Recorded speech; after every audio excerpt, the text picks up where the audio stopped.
నమస్కారం ఘంటారావానికి స్వాగతం. ముందుగా ప్రధాన అంశాలు. నీటిపారుదల శాఖ ఏఈ నికేష్ను కస్టడీకి తీసుకోనున్న ఏసీబీ. ఆదాయానికి మించిన ఆస్తుల కేసులో అరెస్టైన నిందితుడు.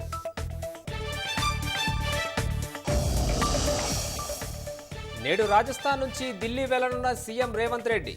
కాంగ్రెస్ అగ్రనేతలతో మంత్రివర్గ విస్తరణపై చర్చించే అవకాశం.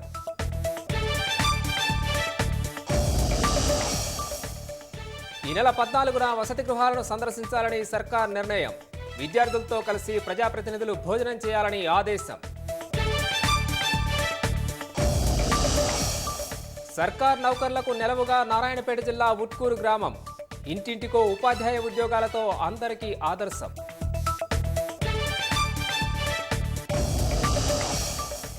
ఆప్ నేతలపై పరువు నష్టం కేసు వేస్తామన్న గోవా సీఎం. తన భార్యపై అసత్య ఆరోపణలు చేసినందుకేనని వెల్లడి.